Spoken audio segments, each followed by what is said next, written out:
The grand hall of the galactic consensus was a symphony of polished metal, shimmering holograms, and arrogant whispers. Tonight was the annual cultural gala, where member species showcased their artistic pinnacles. For the humans, it was an annual ordeal of quiet humiliation. Their presentations, digital light sculptures, algorithmic harmonies, were met with polite, dismissive silence. Humanity, the newcomers, the jack-of-all-trades and masters of none, were considered aesthetically barren. Their representative, a woman named Alara, stood apart near her assigned exhibit space. Unlike the others in their resplendent attire, she wore simple, dark clothing. Beside her, concealed under a cloth, was her contribution. The overseer for the event, a tall, willowy being from the Vega system, known for its exquisite sonic tapestries, approached with a condescending grace. Human representative, your display time is allocated. Please prepare. We anticipate curiosity. The Vega's voice was like wind chimes, but the meaning was clear. Elara merely nodded. As the Vega moved away, it gestured to a cluster of its peers. Their tinkling laughter, just audible, was not kind. The focus of their amusement became clear as Alara removed the cloth. It was not a sleek holoprojector or a quantum resonator. It was a piano, but not a magnificent one. It was old, its wooden body scarred and scratched, one leg slightly shorter than the other, propped up with a folded placard. A crack ran through its lacquer like a forgotten river. To the assembled galaxy, it was a primitive kinetic input device, a museum relic. To see it here, in this temple of advanced art, was absurd. A murmur of genuine amusement rippled through the crowd. A hulking Borlan, whose art was the controlled fracturing of neutron-dense crystal, rumbled a deep chuckle. "Does it require fossil fuel?" he asked, and his cohort vibrated with laughter. Elara ignored them. She ran her fingers along the chipped keys, a silent check. The instrument had traveled a long way, saved from a decommissioned community hall on a colony moon. It was imperfect. It was broken. It was hers. The Vega overseer, with a magnanimous and pitying air, activated the stage. The human contribution? Performance. Alara sat on the worn stool. She did not look at the audience of 1,000 star-faring races. She looked at the keys. She placed her hands gently upon them. And she began. The first notes were soft, hesitant. A simple, melancholic melody that seemed to confirm the audience's expectations. Quaint, primitive. A few beings turned their sensory organs away, beginning quiet conversations. The Vega overseer prepared to signal for a mercifully early conclusion. Then Alara's left hand moved, introducing a complex, rolling bass line.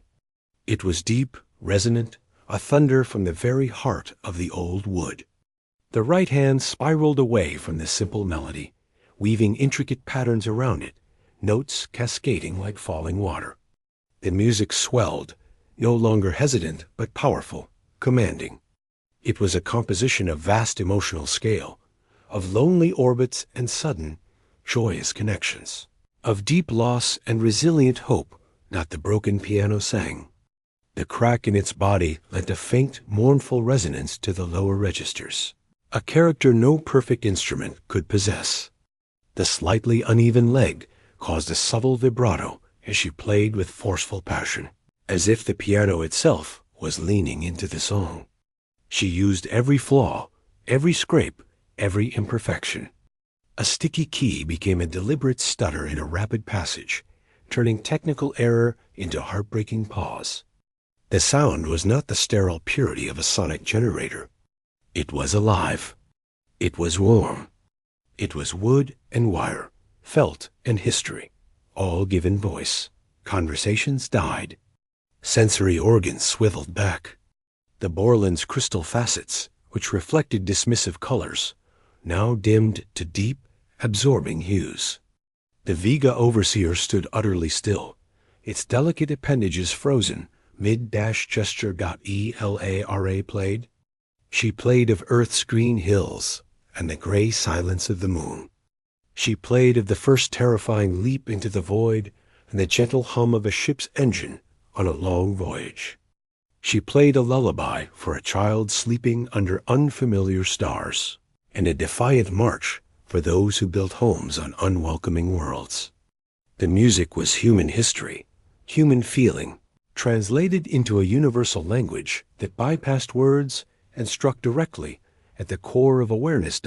In the third movement, the piece became a storm. Her fingers flew across the keys, a blur of motion, pulling forth sounds that seemed impossible from the humble box. The piano groaned and roared and wept, a starship weathering an asteroid belt, a civilization facing its darkness. And then, as suddenly as the storm began, it broke. The music softened, resolving into a theme of quiet, unshakable determination. A single clear note hung in the air, pure and lasting, before fading into a silence more profound than any the hall had ever known. Elara lowered her hands. She was breathing deeply, a slight tremble in her shoulders. She did not stand. She simply stayed, head slightly bowed, one hand resting on the scarred wood of the piano. For a long moment, there was nothing. No applause, no murmur, no movement. The silence was absolute. Then, a sound. It was the Vega overseer. A soft, crystalline chime, not of amusement, but of something else. Astonishment. It raised its slender hands and brought them together. The sound was not a clap, but a shimmering pulse of light and vibration. It was the Vega, equivalent of a standing ovation. It broke the spell. The Borland ambassador slammed two massive fists together in a percussive crash that shook the floor, a gesture of supreme respect. The hall erupted, not in the polite, programmed applause of earlier, but in a cacophony of alien approbation. Bioluminescent patterns swirled across cephalopodin skin. Fragrant pheromones of awe misted the air. Resonant hums filled the sonic spectrum. It was chaotic, overwhelming, and utterly sincere. Elara finally stood. She faced the roaring, pulsing, humming crowd. She gave a small, humble nod. The Vega overseer floated to the stage, its previous condescension utterly gone, replaced by a look of profound revision. Human, Elara. Its voice chimed through the hall's systems. That was, we have no concept. You made beauty from brokenness. You used limitation as a source of strength. This piano, it is not a simple tool. It is a partner. You did not perform upon it. You conversed with it. And you spoke to all of us. The Borland ambassador's voice boomed. You forge not with gravity and heat, but with time and touch. This is mastery. Humanity is not barren. You cultivate gardens in the cracks of stone. Elara spoke for the first time, her voice quiet but carrying. We are a young species among you. We are, in many ways, this piano. A little broken by our history, imperfect, carrying our scars. But the music was always there. It just needed the right touch to be heard. That night, the narrative changed. The story of the broken piano and the woman who played it swept through the galactic consensus. Humans were no longer the clever, clumsy newcomers. They were the artists of resilience, the craftsmen of soul. They were the ones who could look at a flaw and see not an error, but an opportunity for unique beauty. In the following years, human artists were sought after, but not for perfect, sterile works. They were commissioned to compose for the harmonic silences of gas giants, to choreograph dances in variable gravity, to paint with the strange, shifting light of nebulas. They were asked to find the song in the broken, the pattern in the chaotic, the hope in the silent void. And back on Earth, in a quiet room, Elara would often sit at her old, scarred piano. She would play, not for an audience of stars, but for herself. And in the warm wood, and their resonant strings, she could still hear the echo of that glorious, silent moment in the grand hall when mockery had dissolved into awe, and a broken instrument had taught a galaxy the sound of a human heart. It was not a victory of power, but a revelation of depth.